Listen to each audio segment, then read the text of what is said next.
கொலை செய்ய திட்டமிட்டு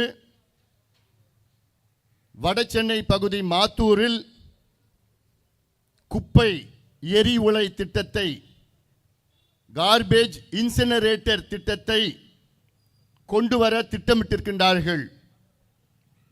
இந்த திட்டத்தை இங்கு வாழ்கின்ற மக்கள் மட்டுமல்ல, அனைத்து மக்களும் இதை எதிர்க்க வேண்டும்.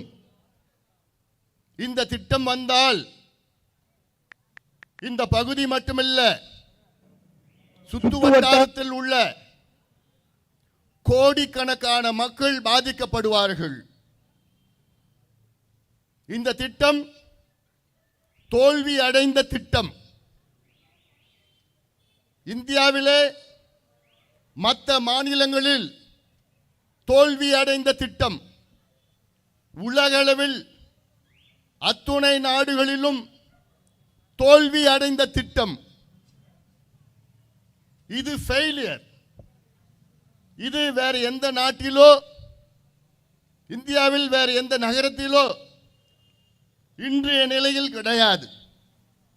ஆனால் அதையெல்லாம் பொருட்படுத்தாமல், உங்கள் உயிரை பொருட்படுத்தாமல், உங்கள் பிள்ளைகளுடைய எதிர்காலத்தை பொருட்படுத்தாமல் இந்த திட்டத்தை நாங்கள் கொண்டு வருவோம் என்று கங்கணம் கட்டிக் கொண்டிருக்கின்ற திமுக ஆட்சி, சென்னை மாநகராட்சி, அதற்கு ஒரே ஒரு காரணம், ஊழல் ஊழல் ஊழல்.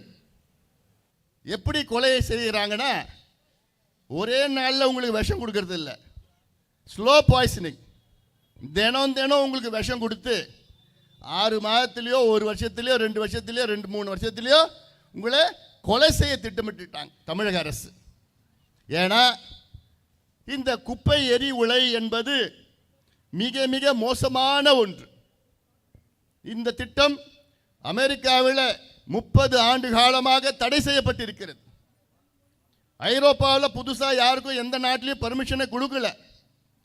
இந்தியாவில் முதல் டெல்லியில் 1987 ஓக்லா இண்டஸ்ட்ரியல் எஸ்டேட்னு ஒன்று அங்கே இந்த பகுதியில் கொண்டு வந்தாங்க. அவ்வளோ செலவு பண்ணி கொண்டு வந்தாங்க 87. பிறகு அங்கே இருக்கின்ற மக்கள் எல்லாம் போராட்டம் செய்து, ஏன்னா மக்களுக்கு எல்லாம் புற்றுநோய், மூச்சு திணறல், இருதய நோய், ஆண்மை குறைவு, குழந்தைங்கள்லாம் வேறு விதமாக பிறக்கிறதுல நிறைய பிரச்சனை வந்த உடனே அந்த மக்கள் எதிர்த்து பிறகு அந்த திட்டத்தை மூடிவிட்டார்கள் டெல்லியில். அதன் பிறகு லக்னோவில் தொடங்கினாங்க, கான்பூரில் தொடங்கினாங்க, பூனாவில் தொடங்கினாங்க. தொடங்கி கிட்டத்தட்ட 1 வருஷத்திலே திட்டத்தை மூடிட்டாங்க. ஆக இந்தியாவில் இது போன்ற திட்டம் வேறு எங்கேயும் கிடையாது. அப்படி தோல்வி அடைந்த, மாசுபடுத்துகின்ற, கொலை செய்கின்ற திட்டத்தை இன்னைக்கு திமுக அரசு வேண்டுமென்று இந்த பகுதிக்கு நாம் கொண்டு வந்தே தீருவோம் என்று கங்கணம் கட்டி கொண்டிருப்பது காரணம் என்ன? காசு, பணம், துட்டு, மணி, லஞ்சம். இந்த திட்டம் வந்தால் காசு வரும்.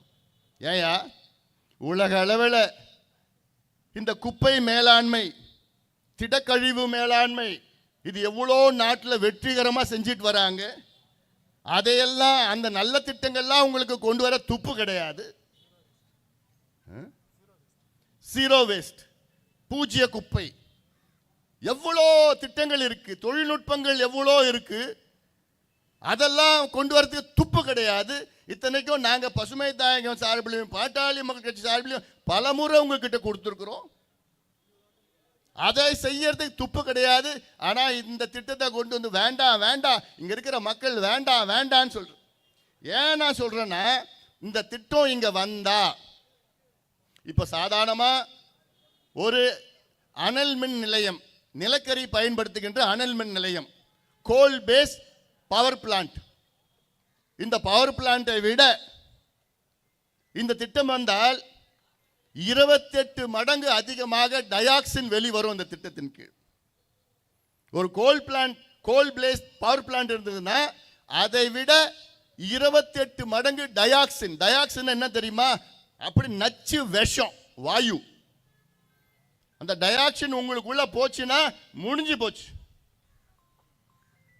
அதுவும் பெண்களுக்கெல்லாம் போச்சுன்னா அவ்வளோதான், குழந்தை வேற விதமான நான் சொல்றதுன்னா ஊனமா இது இப்படிலாம் நிறைய இருக்குது. குறைபாடு உள்ள குழந்தைகளா பிறக்கும், ஆண்மை குறைவு வரும், இருதய நோய் வரும், எல்லாத்துக்கு மேல கேன்சர் வரும். அப்படி கேன்சர் வருகின்ற திட்டத்தை கொண்டு வராங்கன்னா எவ்வளவு நயவஞ்சங்களாக இருப்பாங்க இவங்கெல்லாம். காசுக்கு இவங்க என்ன வேணா செய்வாங்க. 28 மடங்கு அதிக டயாக்சின், 6 மடங்கு அதிக நைட்ரஸ் ஆக்சைடு, 16 மடங்கு அதிகமாக பாதரசம் மெர்க்குரி, 3 மடங்கு அதிக சல்பர் டை ஆக்சைடு, 2.5 மடங்கு அதிக கரிமல வாயு, இவ்வளோ இந்த நச்சு காற்று வெளியில வருதுன்னா, இது மட்டுமில்லை, இந்த துகள்கள் இருக்குல்ல, அந்த எரிச்ச அந்த சாம்பல் துகள்கள், அதெல்லாம் ரெட்டேரி, புழலேரி, இன்னொரு ஏரி என்ன இருக்கு பெரிய, கொரட்டூர் ஏரி, இந்த 3 சோழ வந்த ஏரி, இந்த ஏரியில படிஞ்சிடுச்சுன்னா அதை தான் நம்ம குடிக்க போறோம். அதுதான் நம்ம குடிக்கிறோம். ஏன்னா இங்க காத்துல அப்படியே போயிடுவாங்க. அப்போ அந்த தண்ணியும் மாசு, காத்து நம்ம சுவாசிக்கிற காத்தும் மாசு. அப்போ இந்த திட்டம் வரணுமா வேண்டாமா? வரணுமா வேண்டாமா? அதை தெருவில், ஏன்னா இவங்க கிட்ட சொன்னா சொல்ற விதத்தில் சொல்லி பார்க்குறோம். இல்லை அடுத்தது நம்ம இறங்கிட வேண்டியதுதான், வேற வழி இல்லை.